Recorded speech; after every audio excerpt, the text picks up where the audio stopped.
Levon, thank you for coming. Not a very long game today, at least in time.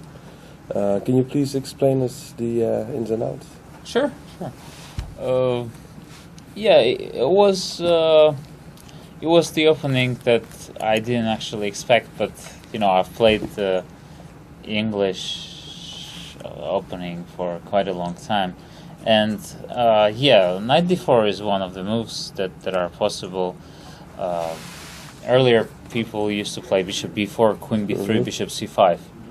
It's a bit trickier, but every move has its advantage, because once the queen is on b3, then white is trying to play castle, rook d1, knight a4, and d4 without playing d3.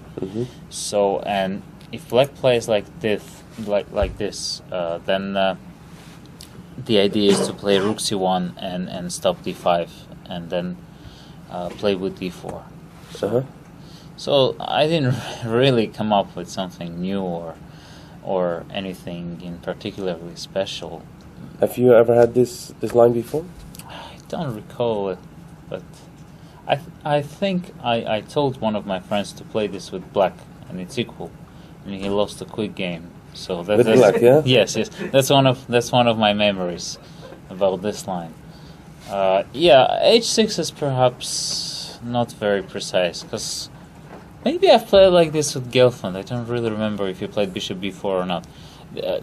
D3, white is pretending he wants to play g4, but I won't do it, So I think castle is the move to do. And then play rook e8 and all the same without the h6. Because once the pawn is on h6, white has the vital tempo. And so castle, bishop g2, c6, bishop d2. Now if the pawn was on h7, bishop was on f3, then d5 would have been okay, because the bishop comes to h3. And because of that, now he can't really play d5. Do I enter the move? Yes. Because I just take and play rook c1.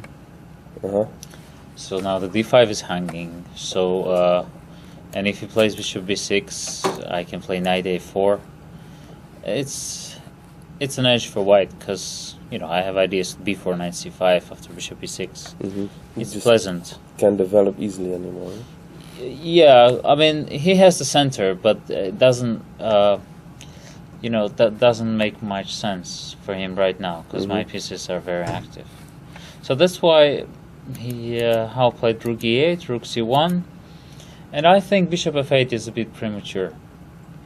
I would have played a6, although with moves like this you always have to calculate if knight a4 and c5 is possible. I remember seeing something like this. Somebody has played like this. But anyway, I mean, removing the bishop is too early. Perhaps even he should consider a5 and then try to play with d6. I was planning something like this, and then to do e4, f4. But obviously the bishop on c5 is far more active. So after e4, I mean, it's not really easy to see what black has to do.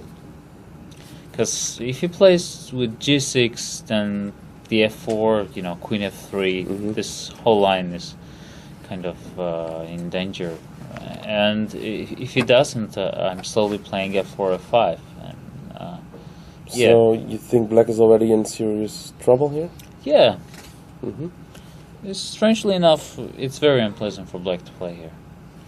Okay, he tried to come up with some activity, but I mean, the weakness of this squares is not as crucial as it is in some King's Indian structures. Because here I haven't played 2 knights. And I haven't played d4 yet, and maybe I won't play d4 at all.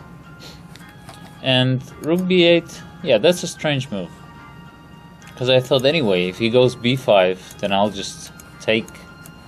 And after I take and play knight a2, this looks very ugly. Because the knight from b4 controls everything.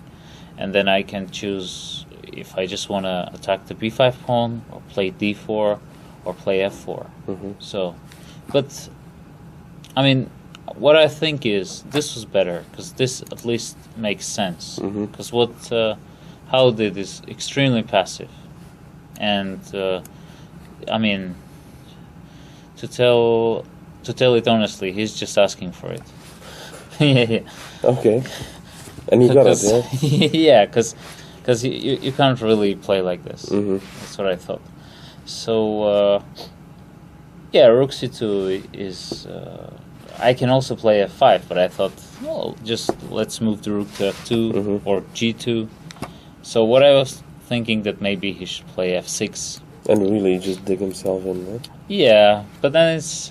you know, I can choose a way I want to play for advantage. I can play Bishop F3 with ideas like this, and then I'll start pushing here. Or I can play F5 straight away and then play with H4, G4, G5 quickly. And black doesn't really have any counterplay. Yeah, I mean, if the white player doesn't come up with serious stupidities, the position is won. So, yeah, and here I think he continued playing some weird moves. Bishop E6 is really strange. Because you wanted to play this anyway, yeah? Yeah. Of course I can play F6 here, but I just thought, let's not be fancy. Just come and set the pieces in right squares and the mate will be there. So B5 just takes Bishop H5. Now F6 is a threat. Takes Bishop E7. Okay, I mean he can play B4 Knight D5 Bishop A4, but then I have more than one win. I can even play Queen G4 Bishop C2 Bishop H6. With pieces like this, it's completely hopeless. So yeah, here I was tempted to go for this actually.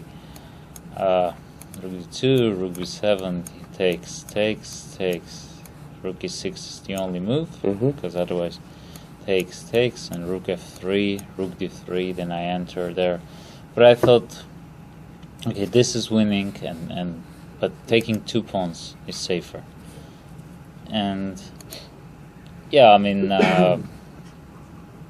you know, you might have some troubles winning this, because if black protects his squares of entry, but then you eventually will win. It's much safer. You don't really need to think here. So yeah, and I thought that Hao would try to play Rook D4 at least, you know, to set some practical troubles. Should I take? Is it winning or not? I thought it's winning, but I was still planning to play Rook C2. Takes C6, Rook E8. With such passive rook, you just put Bishop on D5, B3, and collect the B4 pawn.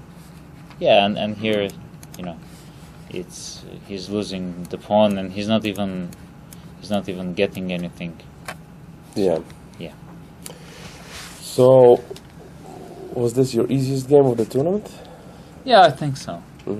How do you feel about your tournament so far? It seems like the first 4 games, you got promising positions, and then all of a sudden, Anand played it against you. Yeah. But now it seems like you're kind of slowly, really making your comeback, and perhaps I don't know. You can still. We'll see. I think I'm playing well here. I mean, I'm trying to play well. That's actually more important than playing well. You know, when you put some effort, and I'm managing to do that. I stay focused. Although, I mean, I've missed some chances. You know, that's inevitable. Because once in a while, I get in this mood that every move wins, and then I just get too relaxed. But it's nothing out of ordinary. So I'm satisfied so far. And what are your plans for this year? Plans for this year? Well, I guess, you know, to play well in the candidates. By meaning play well, you know, it's a tournament of eight people and 7 losers. So, you know, everybody is going to consider playing well the winning. The rest is... Do you use any special preparation for a situation like that? Of course, first place always is nice, but in this case it's the only place that counts. Yeah, I don't know about what special preparation you can come up with to win a tournament, because everybody wants to do it. So, maybe use a shaman or somebody who can help you.